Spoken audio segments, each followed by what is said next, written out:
Hi, and welcome to this edition of DMD Digest.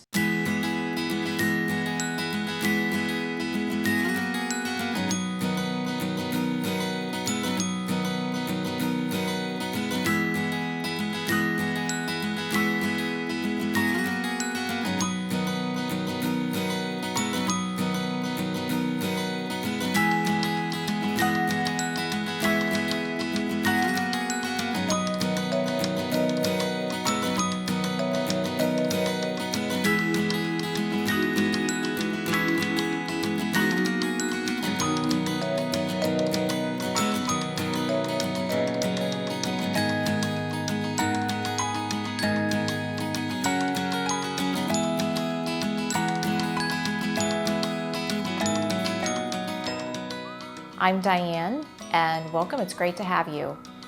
If you've been listening to any of my other webcasts, you've heard me talk a lot about vitamins, supplements, probiotics, things like that, and just how confusing it can be to sort through information and try to figure out what should I be taking and what should I not be taking. So today we're going to spend a few minutes on some vitamin supplementation, specifically fish oil and omega-3 fatty acids. And we'll talk about their uses, some side effects, and just basic product information.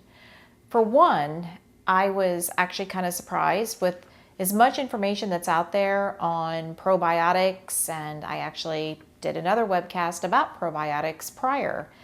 But actually, fish oil and fish oil supplementation, such as omega-3s, which probably everyone has heard about, but also omega-6 supplementation, is the number one vitamin supplement that both adults and children are using right now in the United States. That kind of surprised me because I thought probiotics, that's what we hear a lot about, but it actually is fish oils.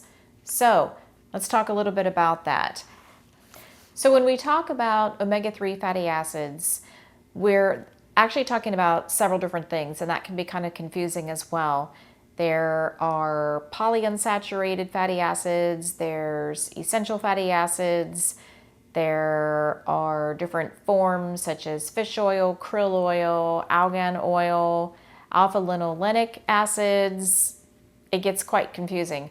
It all has to do with carbon molecules and hydrogen molecules and where on that molecule the carbons and hydrogens bond and how many of them bond.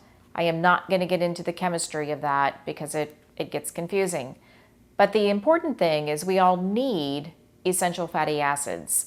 They help us to manage hormone levels. They help with fat-soluble vitamin absorption, as well as energy.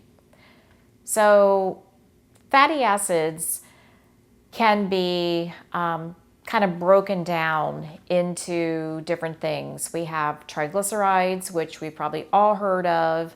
And if you ever have any blood work drawn, your doctor or nurse practitioner or physician assistant will hopefully not tell you that your triglycerides are elevated, or that your cholesterol is elevated, or your good fats and your bad type of fats are good or bad. Those are broken down into another word for fats are lipids.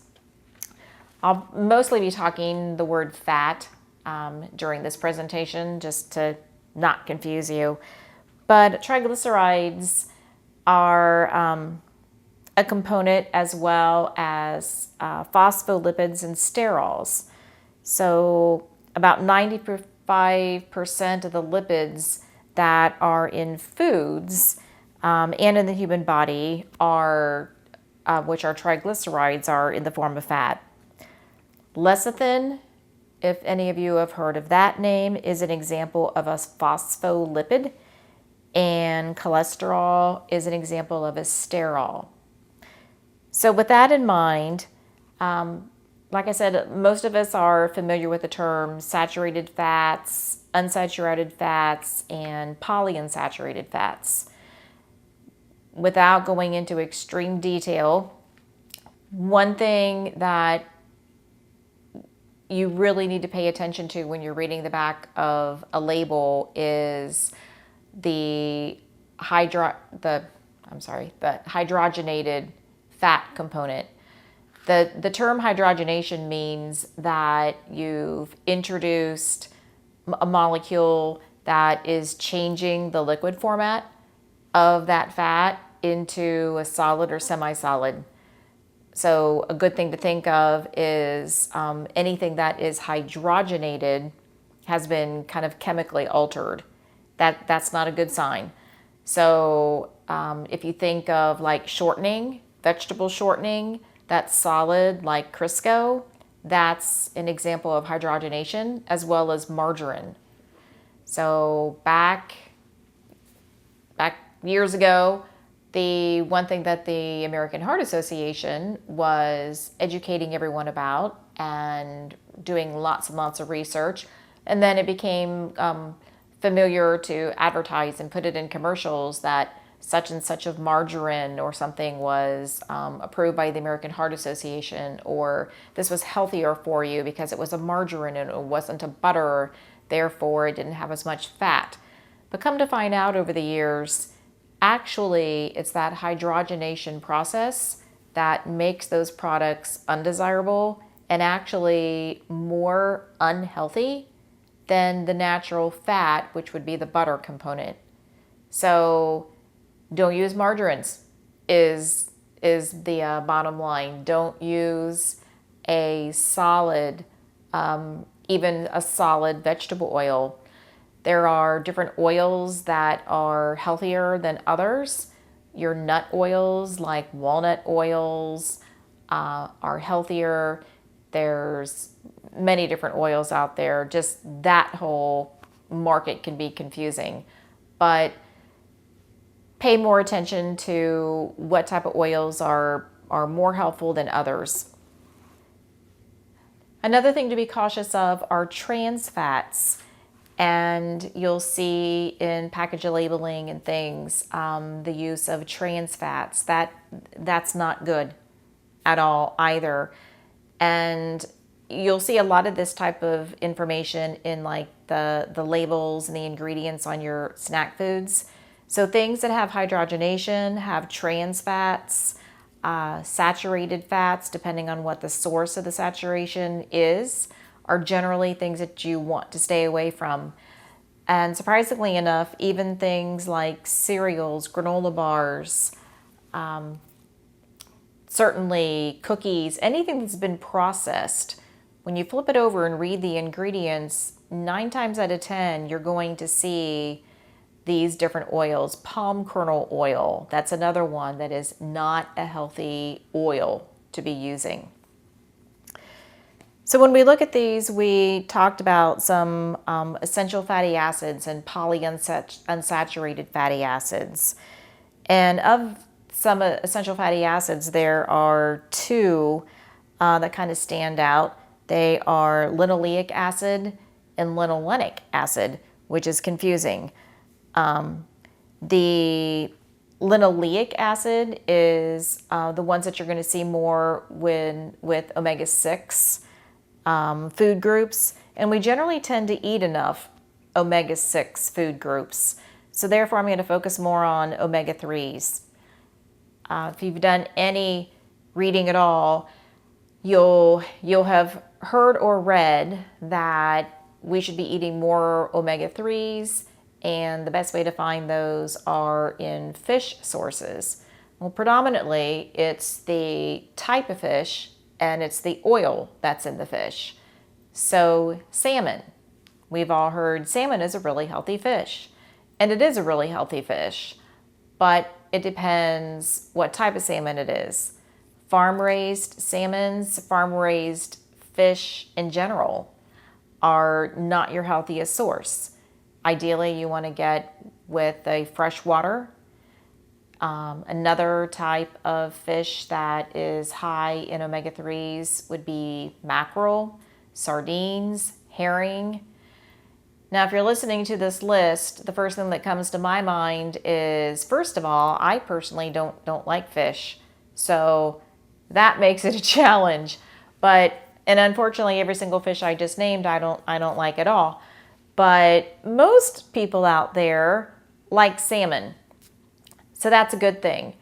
The American Heart Association and some other organizations recommend that you eat like 2 to 4 servings, about 3 ounces each or more of salmon or a high omega-3 type fatty fish a week.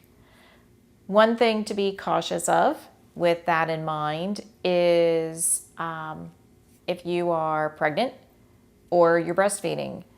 So being very conscientious of the type of fish that you're consuming and where it's coming from.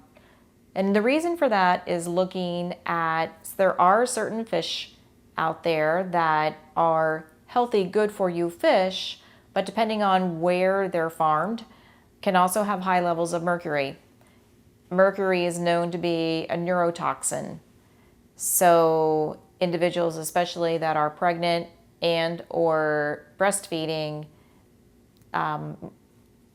mercury in general, especially high levels of mercury, are extremely dangerous. And they have been known to cause neurological damage in an unborn fetus. So words of wisdom.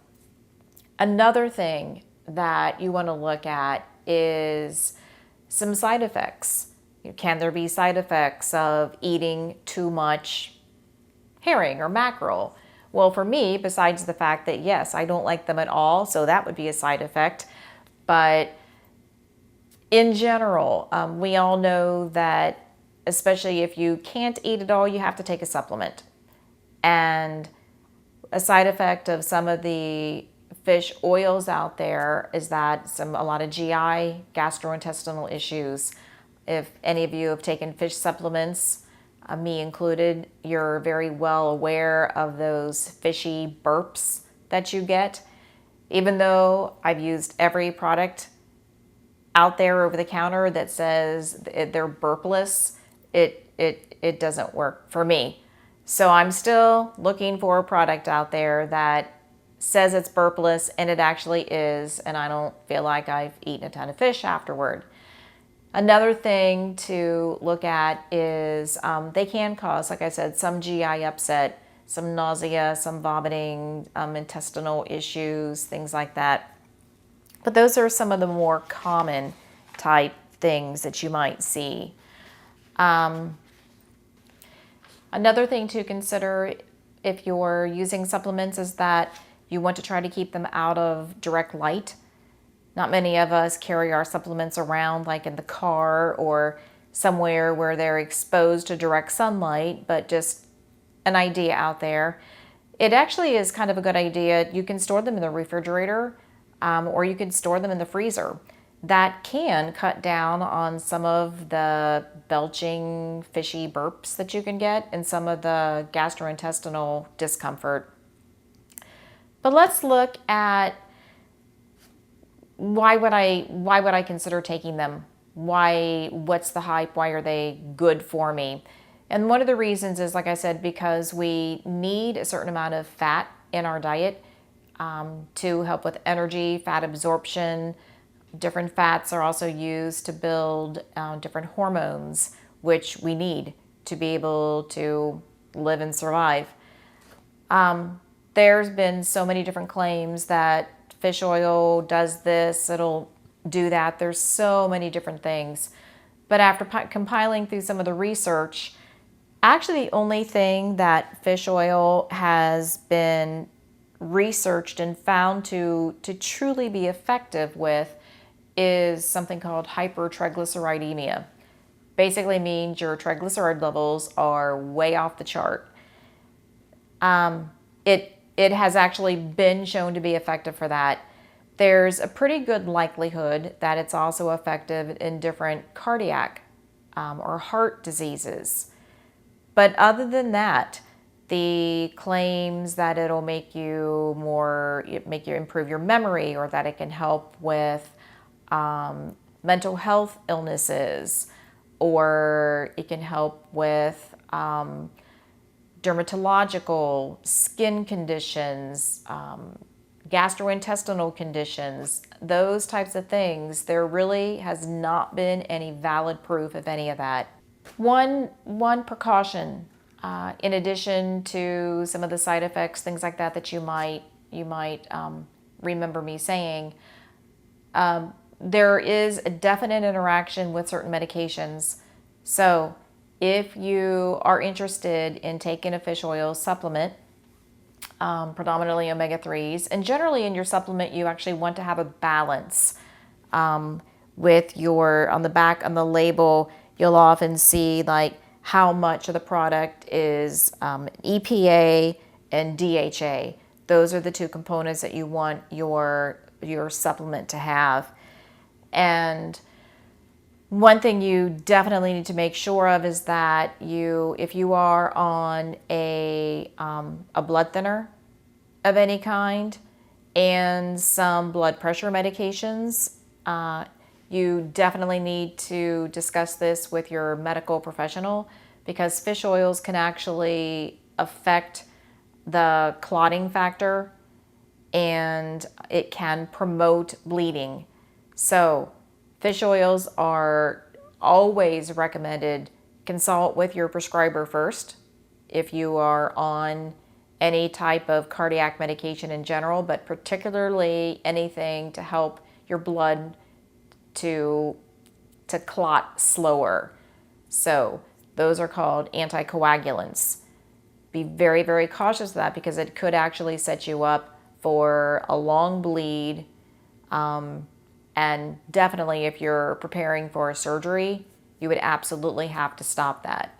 So words of wisdom: be cautious what you purchase, be aware, read your labels, and most important, know what it is you're taking, and always consult, do your own research, ask your doctors. Thank you.